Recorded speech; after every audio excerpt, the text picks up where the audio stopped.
Have you ever wondered what happens to all the sins ever committed reside?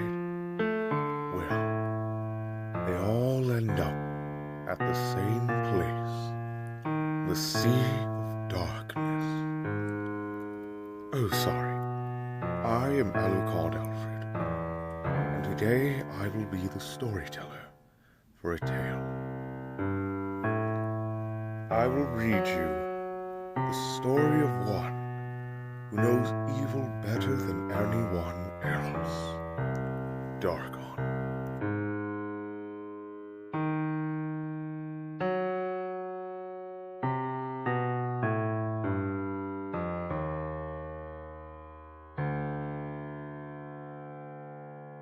Long ago lay dormant every nefarious act ever committed.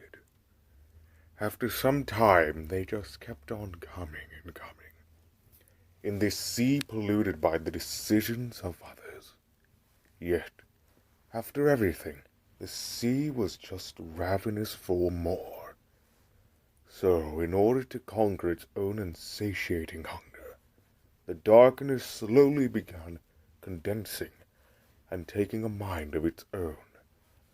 Darkon was born.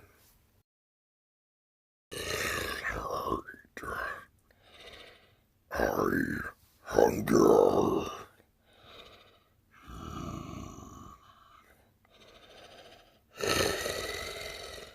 Must consume. Darkon then wandered all along the universe, searching for something to quench his thirst for sins.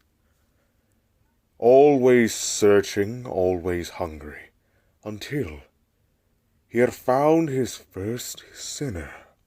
Darkon consumed this unsuspecting sinner. He soon realized that this didn't cause a dent in his gluttonous purpose. Doing the only thing he knows, he once again began his search for more sinners. As he traveled, he found a bountiful amount of sinners near an entrance. No, a gate. And as he began consuming, he overheard one of the sinners talking about opening the gates of hell to let them back in, because they did not want to die, of course. As Darkon looked at the tall gate, he let out a big breath and shattered it as if it were nothing. And then he walked in. So, this place is named Hell.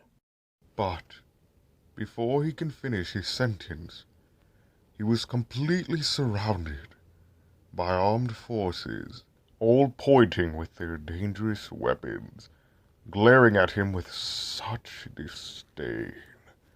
Each one of the guards, while the common folk staring in the background. The guards themselves were pointing their weapons directly towards Darkon. But Darkon didn't even notice their presence. Instead, he was just staring around, all around him, noticing that each one of these individuals were a sinner. So, he began to slaughter.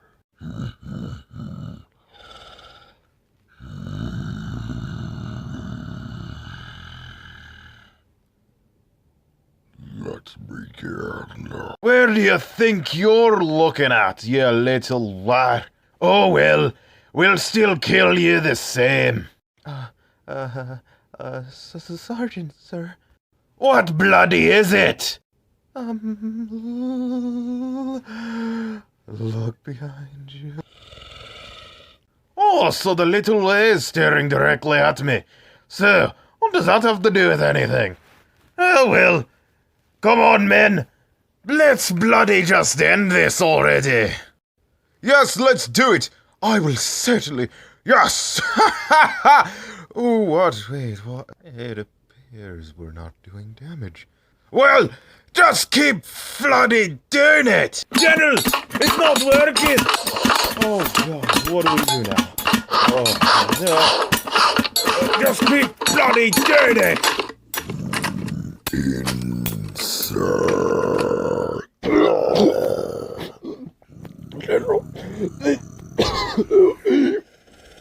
Not you! Bottom down! General, he's eating a demon. What do we do? Run. Run! I find you all delicious. It was then that his darkness consumed everything and everyone. After the massacre, there Darkon stood on top of a mountain of bodies that he created. But it was then that Darkon felt something around his chest. He paid no attention to it. But then something happened. What is... Wait, the feeling across my chest. It's gone. That was the first time that Darkon heard the mysterious tune. Whatever it was, it helped him. The feeling that he was getting around his chest disappeared once he heard this mysterious tune. So, after that, he climbed down the mountain of bodies, and with all his strength, he ripped a hole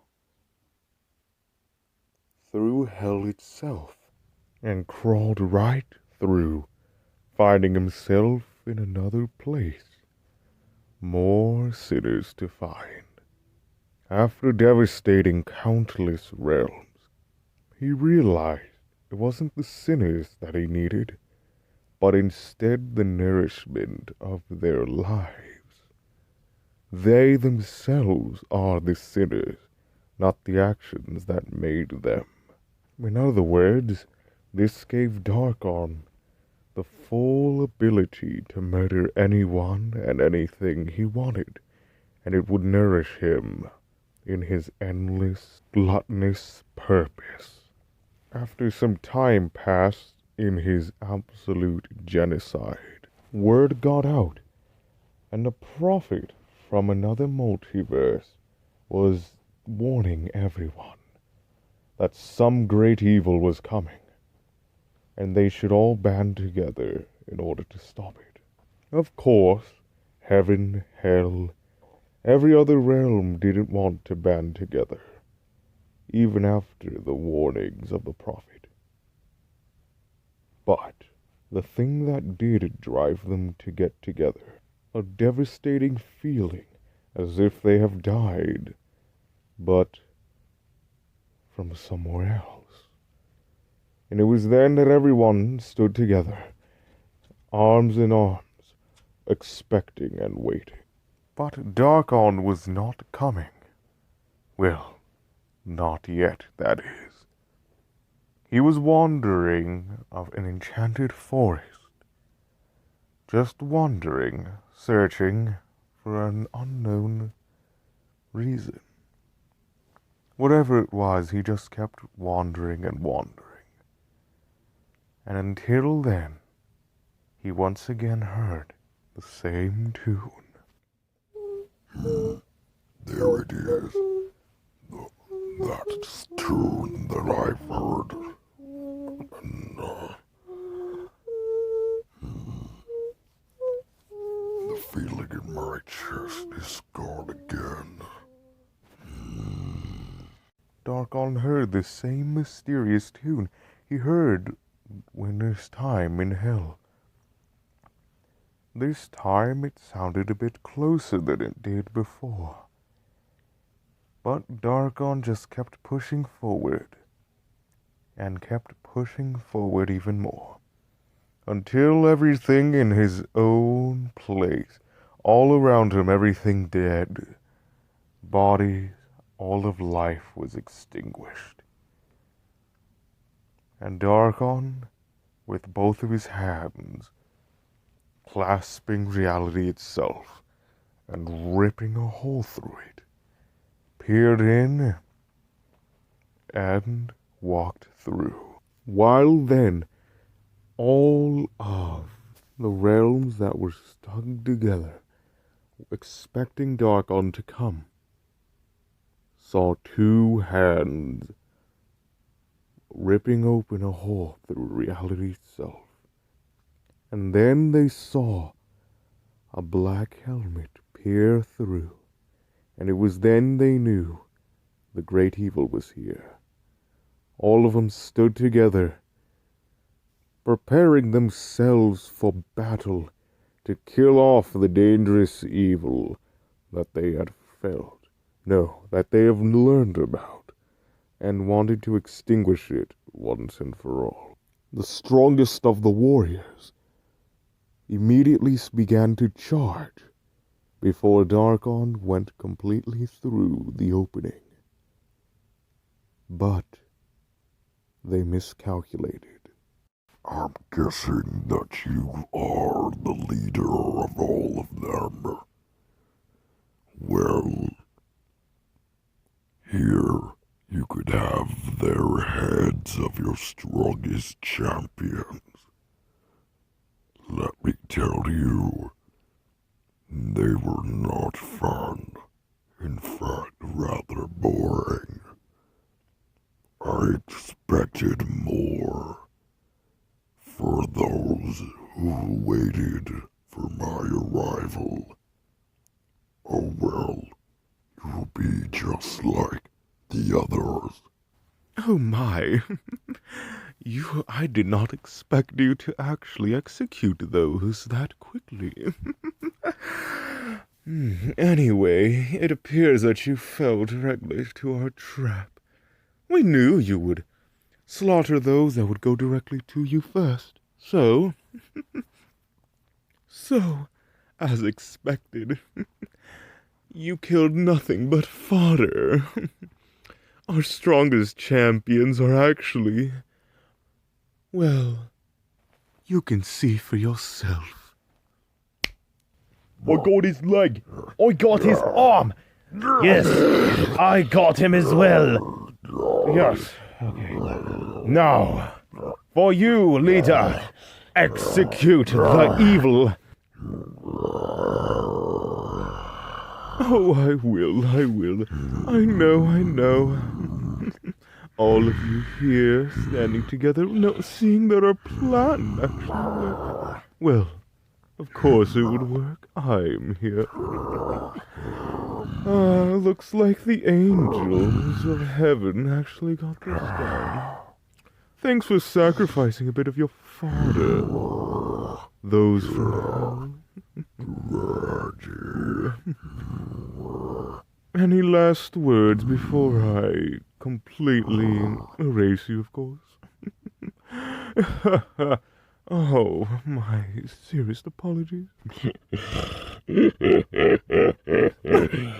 Laughing? What? Have you gone insane? Oh, well. Well, if that wishes to be your last and final word, I will... I had my fun with messing with you. Now, it is time for me to get serious. And what do you mean by... Oh, hey, Captain's dead! And you're next. And once again, they were no match for Darkon. He fought every last one. And he left himself a survivor. Only one. And he made sure that he would get what was coming to him. Darkon started to rip each limb from his body and then reattach it once again. Rip and attach, rip and attach, rip and attach, rip and attach, over and over again. And so Darkon grabbed his head and placed him in a never-ending prison of death. And so there stood Darkon once again, against those who thought they could stand before him. But before Darkon was about to go to the next reality, he saw at the corner of his eye a pink-haired girl coming out of the rock. He was surprised that he did not even sense her at all. So, Darkon was very alert. And so the girl came up to Darkon and gave him a hug. Darkon, of course, didn't think any of it, and was just thinking that this was one thing this one individual, insignificant being would like to do before they get executed by him. So, that's what he was going to do, and he was going to swing and slice her head off. But before he did, she did something that made him stop.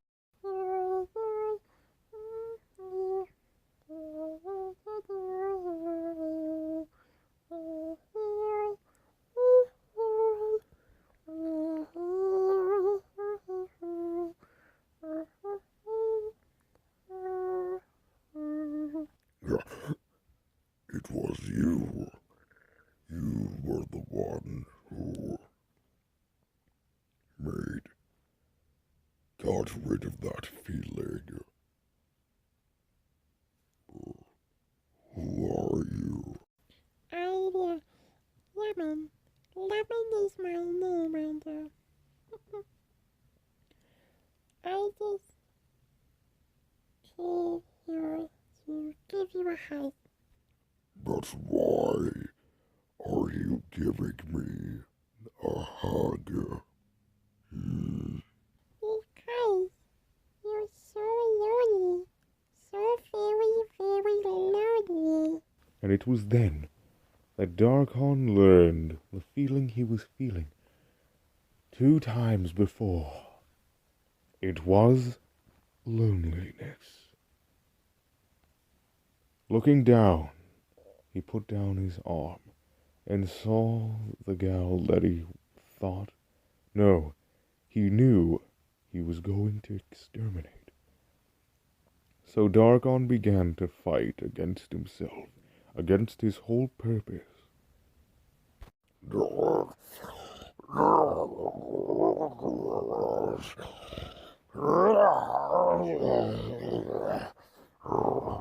You cannot control me anymore. I am Darkon, and I will make my own decisions from now on. Huh? Darkon fought his entire purpose. His only reason to live was to consume sinners. But then he realized later on that he didn't need to eat sinners. He just needed to murder and consume. So he kept battling himself more and more, and then saw how Lemon began to cry, seeing him in such a state.